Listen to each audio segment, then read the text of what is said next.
Hi, everyone. Welcome back to The Great Retention with Kamber Parker Bowden, sponsored by Generational Performance Solutions.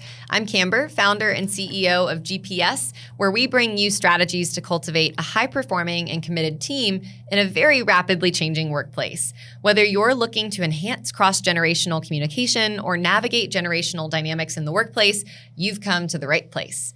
Today, I am very excited to have Ken Peterson join us today, Vice President of People Development and Inclusion at ScanSource, joining us right here in Greenville, South Carolina, here at the studio today.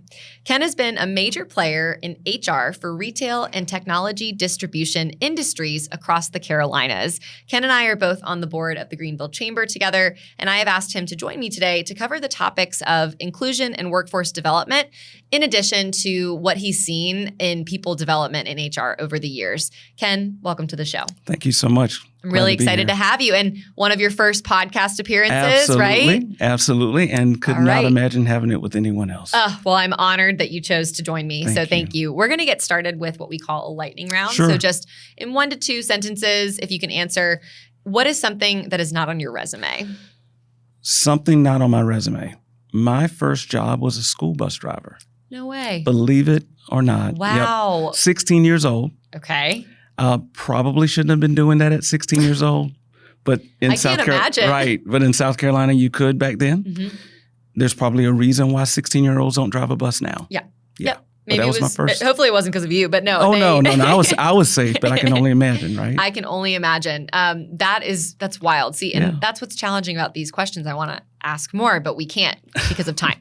But we'll talk about that later. Yes. If you were not in the HR industry, what would you be doing? Counseling. Okay. Love to work with kids, love to work with families. Mm-hmm. And I think I've learned over time, and we all have a space in which we operate pretty naturally, and that's one for me. Yeah.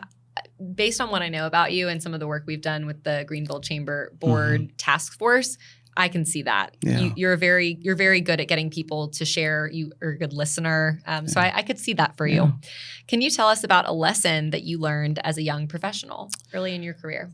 This was a good lesson, and I think back on it frequently.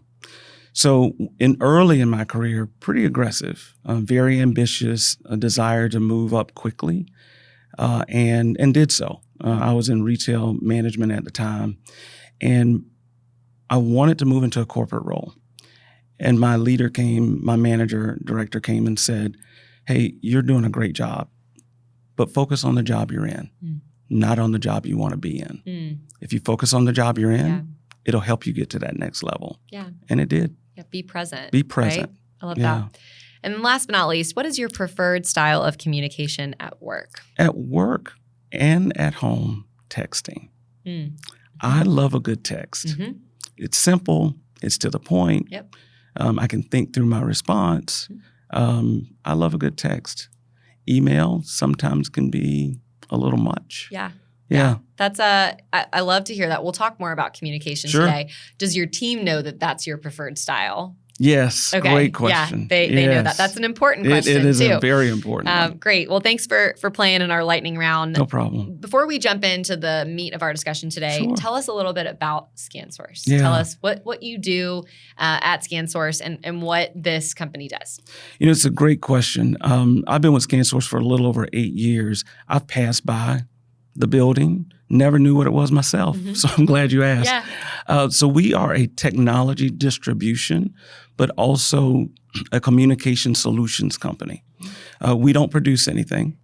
We work with suppliers who have products, hardware, some software that we distribute. Not for large entities, probably your mid-sized companies, smaller companies. So we work in the distribution space from that perspective. But we have a cloud side to our business as well. So we really work hard with our partners and customers to help them with solutions. Mm-hmm. You've got hardware, you need cloud solutions. Let's help you package that so you can more efficiently run your business. Yeah. Great. Thank you for that. I think, we have guests or we have audience members who are really from all over the country, but we do have a large group that's here in the upstate. And so I just thought it would be relevant. So thank you for sharing that. Absolutely. So today we're talking about kind of two areas, right? People development in the HR space, and then inclusion and workforce development. Specifically because that was the task force that I referenced earlier that we sat on. And so we had some good conversations about this topic. You work at ScanSource, but you have been working in HR for many years across different industries. So we're currently seeing major changes around not just the industries you've spent time in, retail and technology, but all industries across the board due to the rising influence of AI. Okay. How have you seen HR and people development change over the years? And what do you predict will happen due to the current evolution that we're seeing in the AI space? AI can be a valuable tool. And that's the key, can be a valuable tool. And we are seeing it impact our world in some really, really good ways, I think. So if you just think about varied areas within our space, recruitment. So we are using AI to help with job description development, actually screening candidates up front. If you think about it in the terms of employee relations, policies, initial drafts, those sorts of things are very helpful. And engagement. What are best practices for people to engage with their teams so they can be more effective as well? Workforce development, thinking about content creation. AI actually will help you in crafting initial content, which is a major time saver. HR operations for trend analysis and research, health and wellness, same thing. And then even compensation and thinking through how we compensate people and just aggregating data in a way that could take a person a long time. Here's the thing, though. A lot of people fear AI. Rightfully so. And there may be this thought of, will AI replace me as an individual? And we're sorting through that as a company. The one thing that we are seeing is AI can be used as a very valuable tool, but it's never going to be what replaces a person because it's only as intelligent as the people who are providing the information to it. Absolutely. And in that same vein, talking about people, how are you training people in AI at ScanSource, particularly because you oversee people in development? What are some of the trainings that are taking place to get people ready for this? So I'll answer that in two different ways. Strictly on the people side, from a training perspective, we actually have a small task force, a team that's working on AI, giving us ground rules as to how to use it, helping people understand, how do I create a prompt that will give me what I need from AI, as opposed to just general questions, to really use it in a more valuable way. So that people become more comfortable with it. So we are sharing best practices. This group is helping us with policy creation so we don't abuse it, because it should not take the place of your intelligence, your ability, but we do want people to use it and feel comfortable with it. And we also, even outside of our people internally, we are becoming more expert at it so that we can share this with customers and partners externally. Right. I would imagine because you probably interact with them constantly. Absolutely. So you can be more than just a resource for your people, but for the people that you touch externally. No doubt. Yeah, makes a lot of sense. So I usually don't throw curveballs this early in the show, Ken, but here we are, because I think, speaking with an HR professional like yourself, something that we actually just talked about in a previous episode, but didn't dig too deep into, but one that I think is really important right now, and it's very closely related to AI, is, you might have seen in recent articles that have come out, national news outlets, that middle managers are kind of being eliminated, but you're also seeing entry-level roles being eliminated.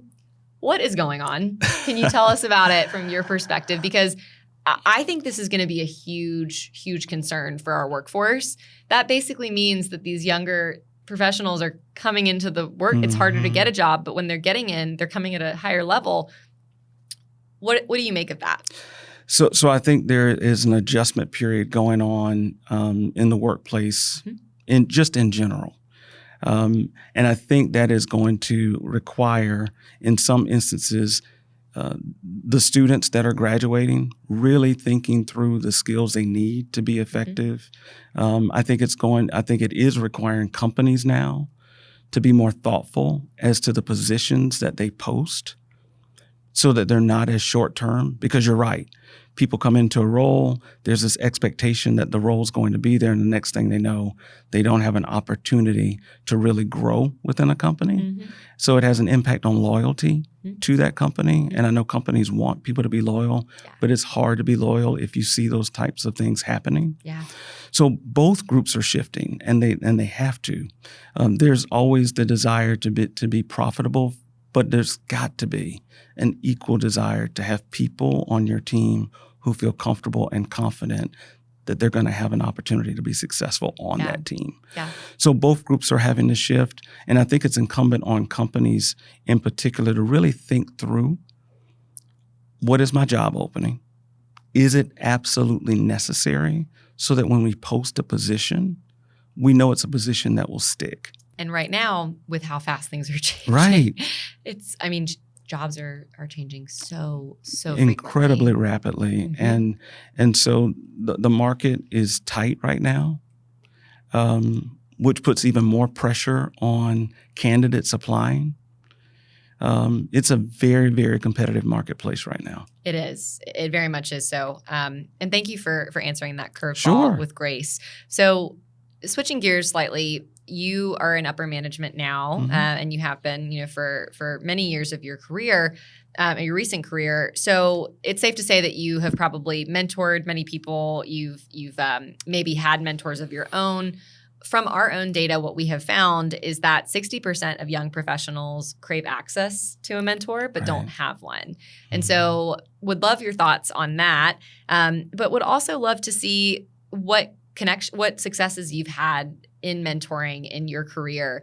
And last but not least, what is happening at ScanSource that kind of allows you to mentor others. So a few different paths to go there.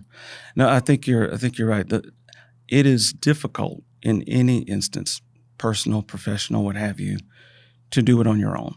You need people around you to help coach and guide you. I've been fortunate to have some mentors who I have found, I've sought out, and they definitely helped me in my career. I still seek people out on my own. Sometimes they don't even know they're actually mentoring me, and I may tell them later on. I've seen that happen with myself. I know that's happened. In terms of today and offering those opportunities, I'm fortunate because I've got a wonderful team, and they allow me to offer coaching guidance, but I also learn so much from them. They help me in a tremendous way. So I really feel fortunate. My current team spans in age from 20s to late 50s. We just had a person in his 70s retire. Wow. So I've been able to work with people from really just about every generation that's in the workplace today. And I've learned so much from them. And I think the biggest success is meeting people where they are.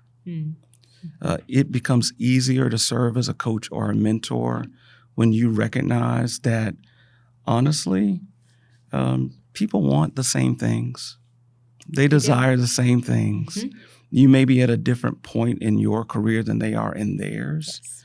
But if you allow the opportunity for open dialogue, if you just give in to conversation, you can serve as a coach or a mentor in a way that would even be surprising to you. Yeah, I love that. Yeah. And then finally, in terms of what we're doing at ScanSource, we have some informal networks for mentoring. We have employee network groups that focus on networking and mentoring, and people take advantage of those. We're actually in the process of building a more formal mentoring program because people want that specifically for development. And not so much personal, but we've got a good cross sector of personal mentoring, professional mentoring, and then formal mentoring that we offer, because that helps.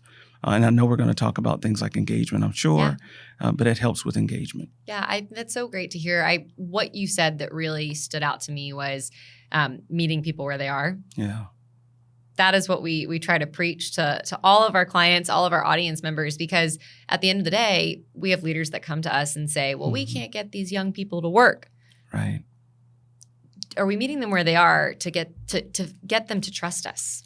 Exactly. And to create that rapport, that relationship, because that's what they're looking for. And then once they have that, once they feel that connection, and then you also know how they communicate, you know how they're motivated. Right. You've got the secret sauce to really start to see that high performance that you're looking for. No doubt. And I just think a lot of leaders are stuck in their ways. They think, well, they need to do what we've always done.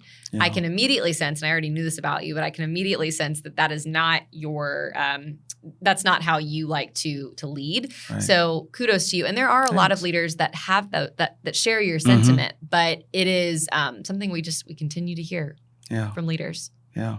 And I've heard it even at ScanSource, honestly, where a leader has come to me before and said, I can't get this generation of people to work with me. Yes.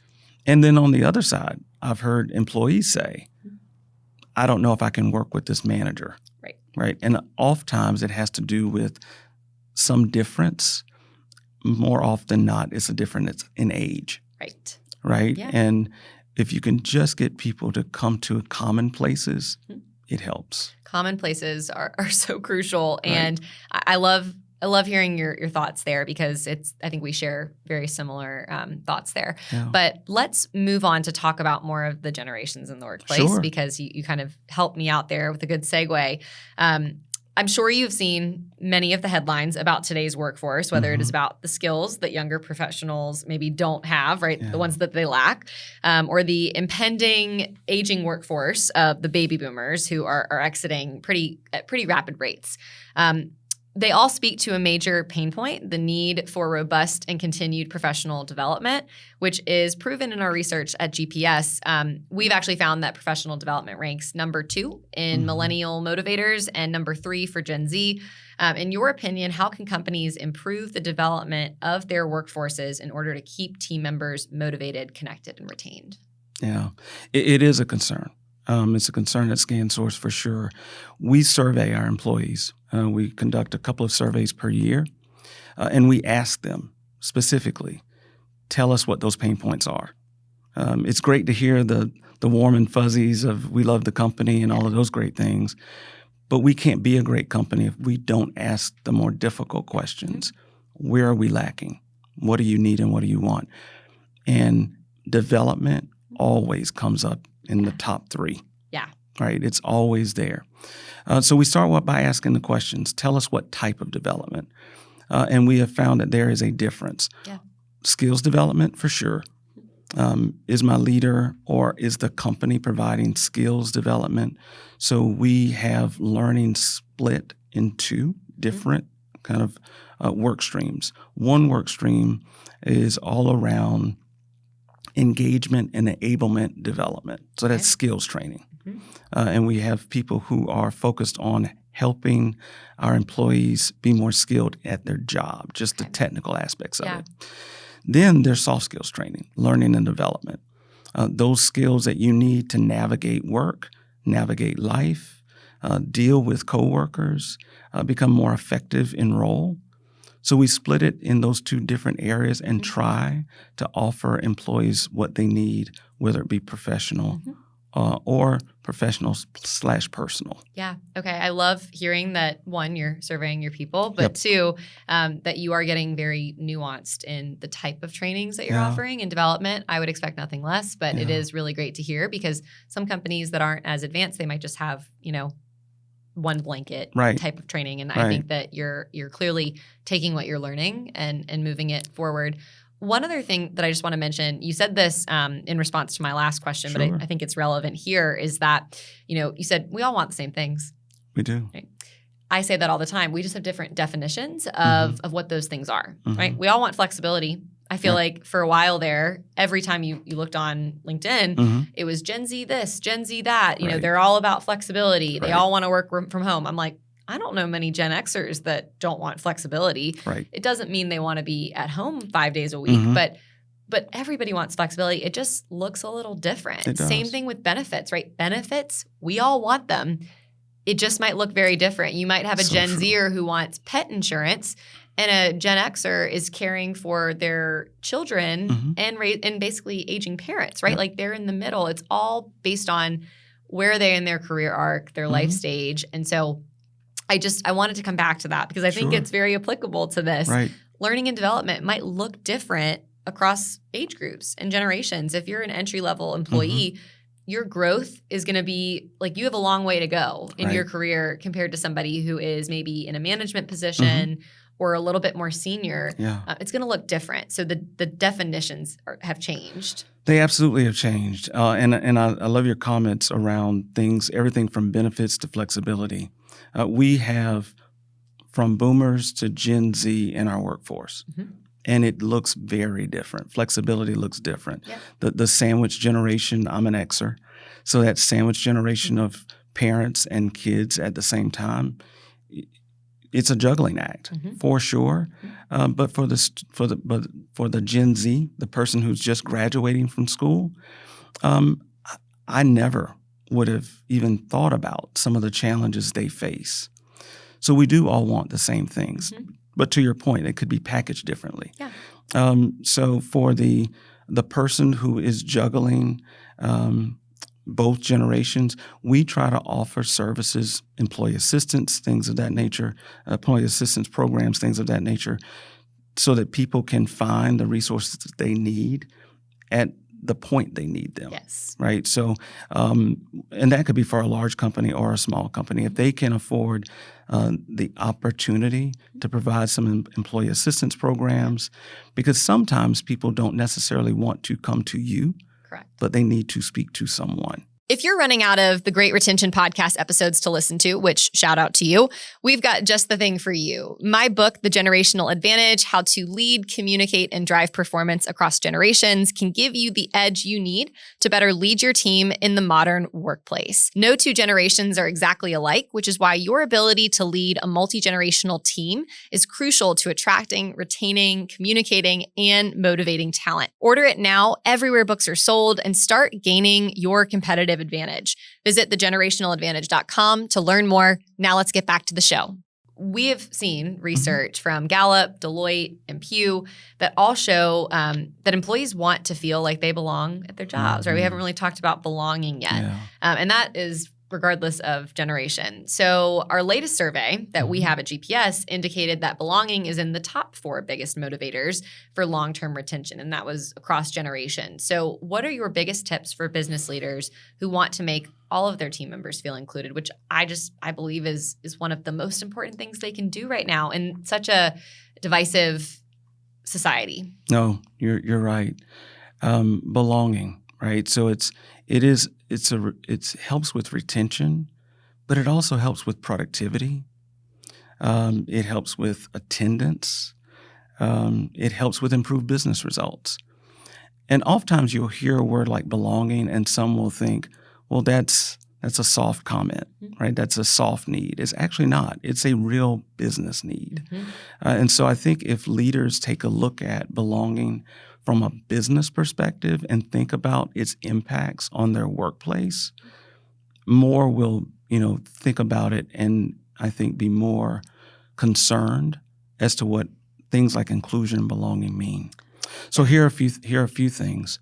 If you're a leader and you're not meeting with your people, we talk to people all the time about having one-on-ones and be consistent. I don't need to have a one-on-one with you simply to tell you something or to, maybe correct something. I need to have a consistent one-on-one with you to get to know you, to get to know the things that you care about, to get to understand what's unique and specific about you. Because the motivators that you have are going to be different than the motivators of others on the team. Find ways to have some fun. we live in a workplace now where some people are in office, some people are remote. But how can you find 30 minutes in a week or every other week or once a month to not focus on work, but to focus on fun? People want to be a part of an entity where they feel like I'm respected, I'm valued, I'm appreciated, but I'm with a team I really want to be around. So if you can find a way to have a little bit of fun, I think that's great. Also, opportunities for group projects. And I know people are probably tired of group projects because they did so many in school, but group projects help in a few different ways. We were talking about development earlier. Think about cross-functional teams and what cross-functional teams can do to help from a productivity and a results orientation perspective. And now think about belonging and group projects and teams working together. When you work together as a team on a project instead of working individually on a project, you learn the strengths and the weaknesses of that team, and you're better together. Yeah. I've talked to people in the past about, think about it this way. You're building a home.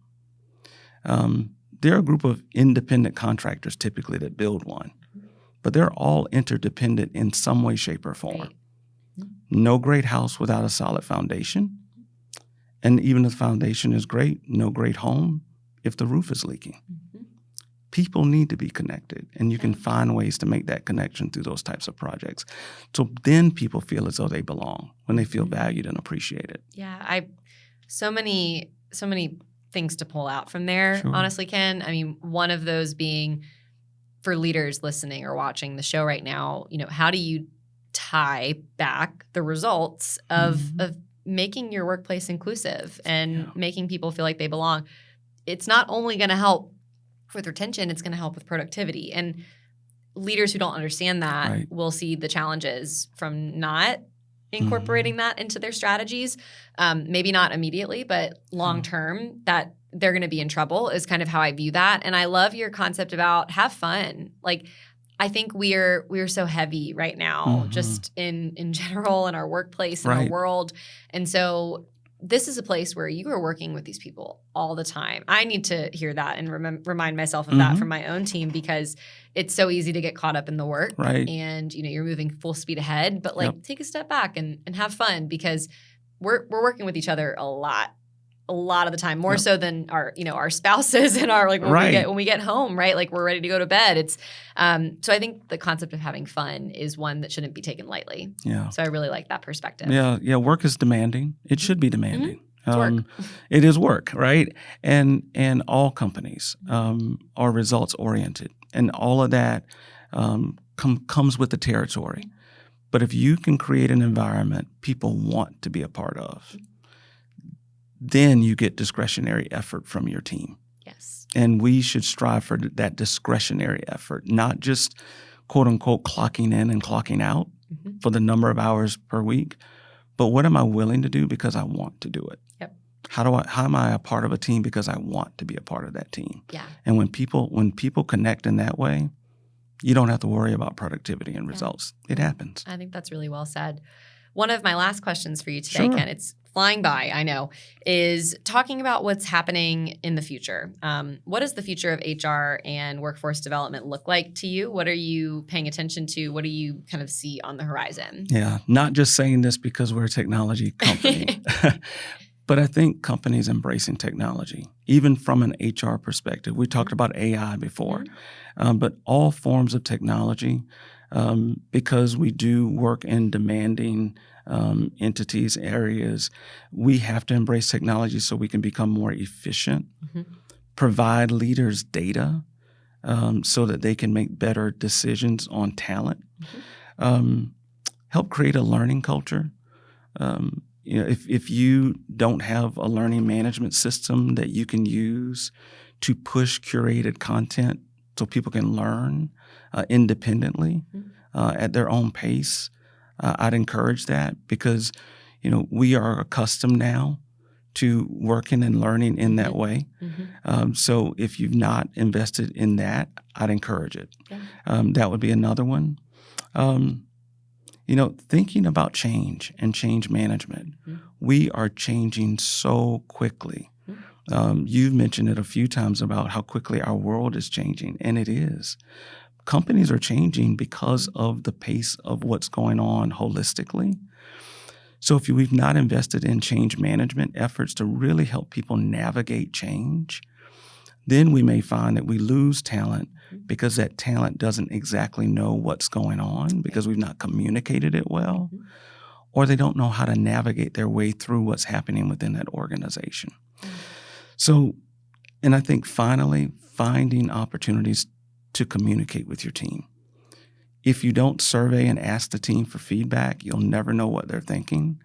And when people don't feel as though their voices can be heard, they will tend to gravitate or want to gravitate to a place where they feel they will be heard. Yeah, absolutely. I echo all of what you've shared. I think the piece about change that is so important here is, we are in the business of change management at GPS because understanding generations, it's not the full story. It's going to give you the trends. It's going to give you really important information to attract and retain and communicate with the masses. Right. But it's not the individual. So you need to understand the individuals. And the reality is individuals need to be clearly communicated with, especially with how fast things are changing. Right. And, we as a society with AI and the evolution that we're experiencing right now, I've talked to people whose companies are really, really strong in communicating broadly. And I've also talked to employees that are like, we have no idea. They just keep changing things. So then they lose trust in the organization. Absolutely. And that obviously impacts retention, which could ultimately impact your attracting and recruiting strategy. So it's all interconnected. Yeah. But really we're experiencing the most change we've ever experienced. And so companies that are present are actually not the ones I think that will be successful. They're the ones who are thinking ahead and present, right? Yes. You have to kind of have that double intention. They're the ones that are going to really see success, I believe, in the next decade. I absolutely agree. And communication is king.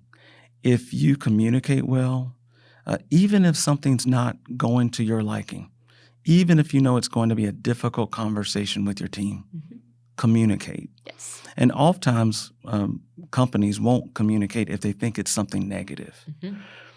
But on the employee's side, they're saying, we know things aren't great. Why won't someone tell us? Right. Tell us. Maybe we can help navigate through the problem.